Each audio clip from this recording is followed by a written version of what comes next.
Okay, let's talk about this.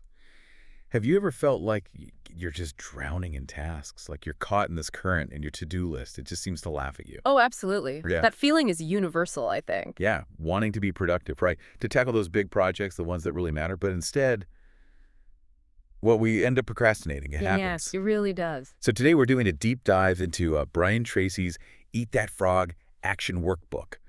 It's a super practical guide designed to help you actually beat procrastination and, boost your productivity. Yeah, and what's really great here, I think, is that it's not just another book you read, it's specifically an action workbook. Right. It's filled with prompts, tools, things to get you reflecting and actually doing stuff right away. The main idea, eat that frog. Mm-hmm. It's all about tackling your biggest, maybe toughest task first thing. First thing in the morning.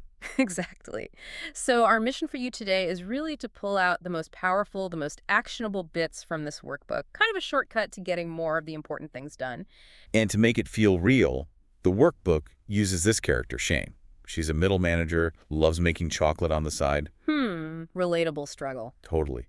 Balancing the day job, trying to grow this new business, and doing an MBA. Her journey really helps show how these ideas play out in, well, messy real life. Yeah, the successes and the struggle. Exactly. So, ready to maybe stop procrastinating and start eating some frogs. Let's do it. Let's jump in. So, okay, you're overwhelmed. Everything feels like a priority. Where does Tracy say we even begin? Well, it all starts with clarity. Absolute clarity. Clarity on what exactly? On your goals. Tracy hammers this home. Goals are the fuel in the furnace of achievement.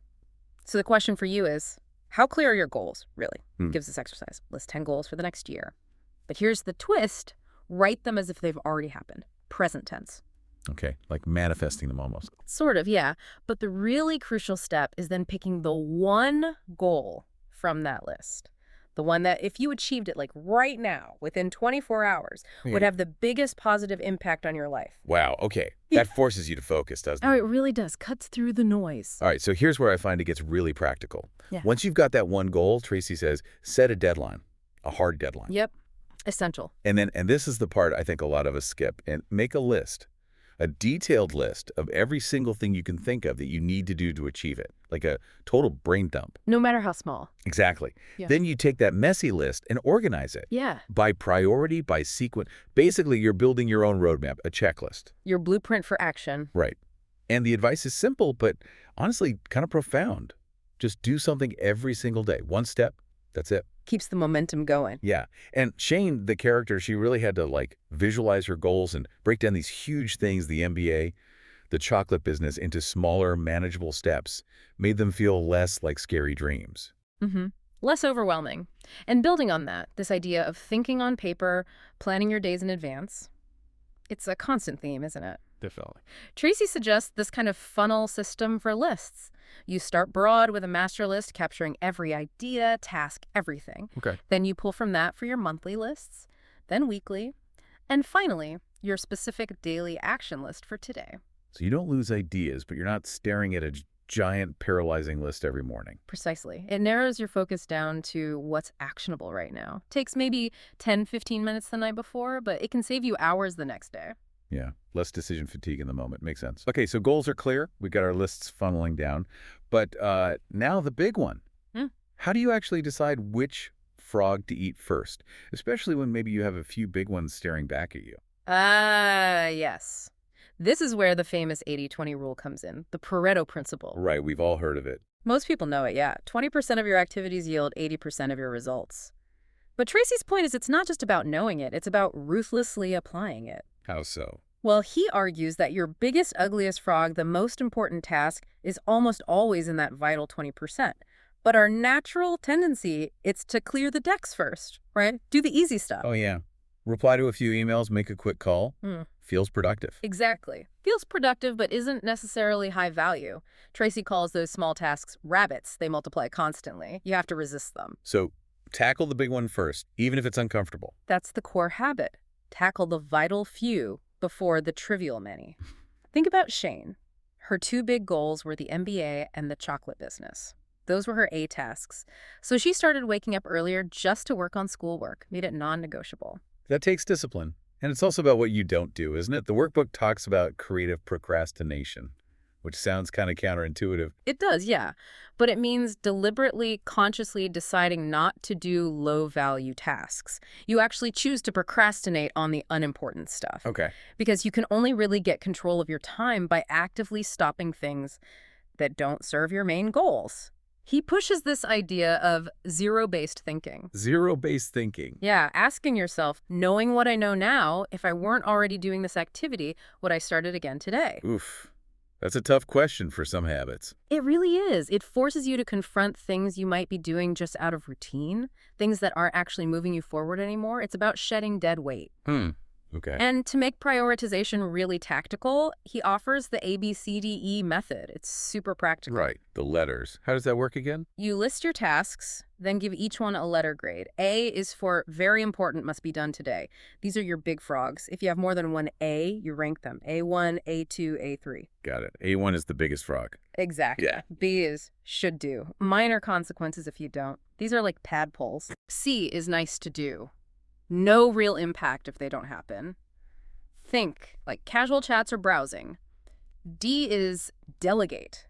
Anything someone else can do. Crucial for leverage. Okay. E is eliminate. Just get rid of it. It doesn't need doing at all.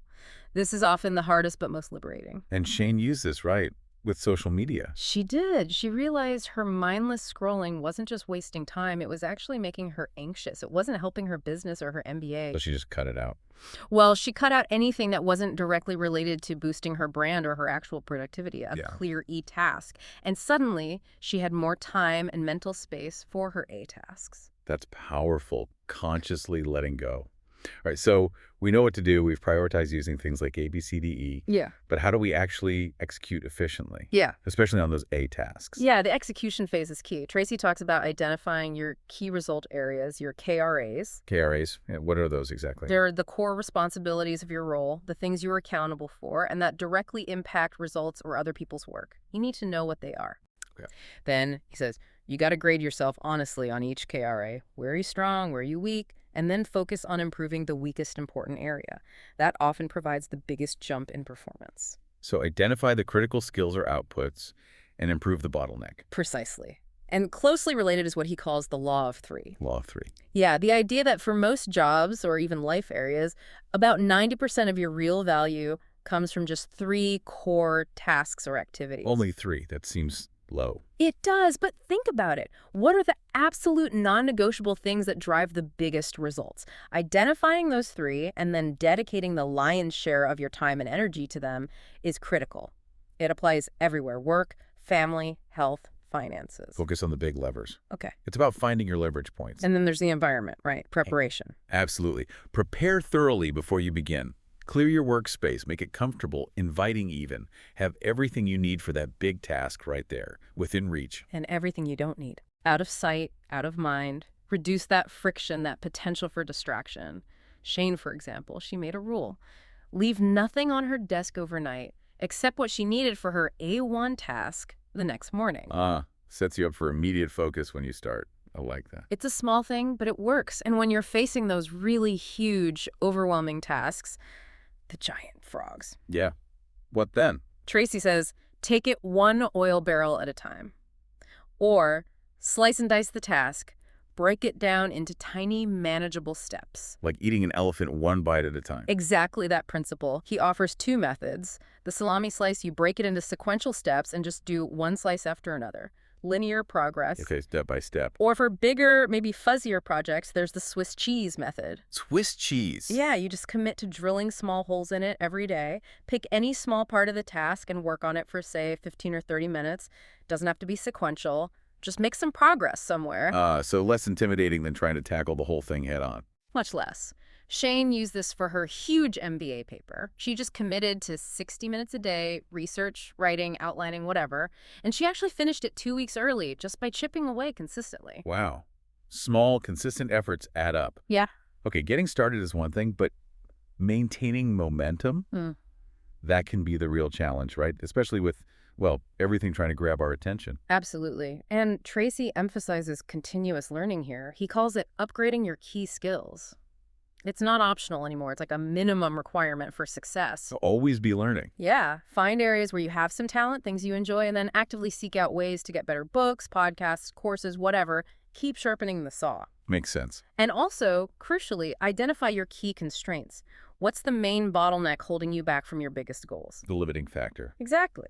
Is it a skill, a resource, time, information? Once you identify that one major constraint, you focus your energy like a laser beam on alleviating it.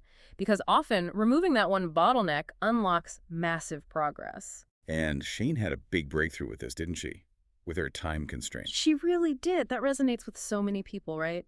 Just not enough hours in the day. She was juggling work, the MBA, the chocolate business. Feeling totally stretched thin, I bet. Completely. Her solution, she looked at her farmer's market income and decided to hire a part-time assistant. Okay? Using the business to fund the solution. Smart. Right. And that immediately freed her up. Instead of packing boxes, she could now visit retailers, go to trade shows, things that actually grew the business. And the result, her chocolates ended up in dozens of stores. Wow, a direct line from identifying the constraint time to finding a solution and getting a huge result. It's a perfect example. Sometimes you need to invest resources to break through. And what about technology? It's both a blessing and a curse for productivity. Oh, definitely. Tracy has a great line. Technology is a terrible master, but a wonderful servant. I like that. He urges you to actively manage it. Declutter your digital life, unsubscribe from junk, set up auto-replies, manage your inbox ruthlessly. Take control back. Yes, and critically, build in zones of silence.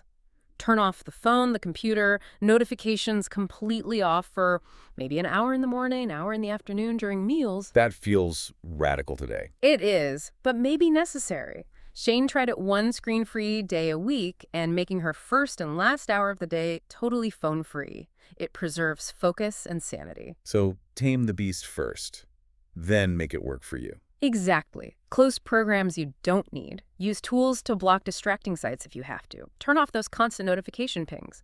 Schedule large blocks of time in your calendar specifically for deep, focused work. Time blocking, yeah. And then the ultimate discipline. Single-handle every task. Meeting. Once you start an important task, you stick with it. You work on it without switching, without distraction, until it is 100% complete. No multitasking on the important stuff. None. Pair that with developing a sense of urgency, a bias towards action, moving quickly on key things. You become known as someone who gets important stuff done. And underlying all of this is self-discipline, isn't it? It's the glue that holds it all together. Shane, for instance, she found her energy dipped late in the day. A common problem. Tell me about it. Her fix. She made a rule. Never end the day mid-task on an A item. Push through and finish it. She even put up little signs, do it now, by her desk, back to work, on her TV remote. Little nudges. Just little reminders to build that muscle of pushing through. That habit of completion builds self-discipline over time. So wrapping this all up, what's the core message here for you listening right now? Well, Tracy boils down these 21 principles to 3 main ideas, really. Decision, discipline, and determination. The 3 Ds. Yeah. Make a clear decision about what you want.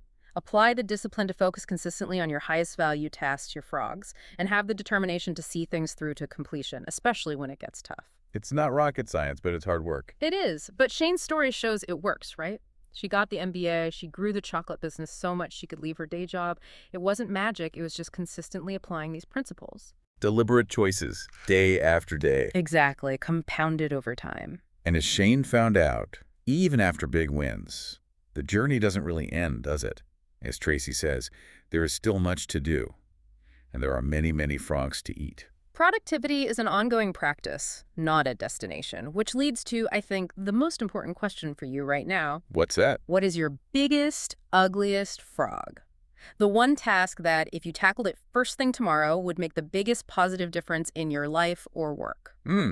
That's the real takeaway, isn't it? Identifying your frog. And deciding to eat it. Think about it. What one frog are you going to commit to eating now? Because really, the final message of the workbook is simple. Just do it. Eat that frog. We hope this deep dive gave you some clarity, some motivation, maybe a few practical tools to get started. Until next time, keep diving deep.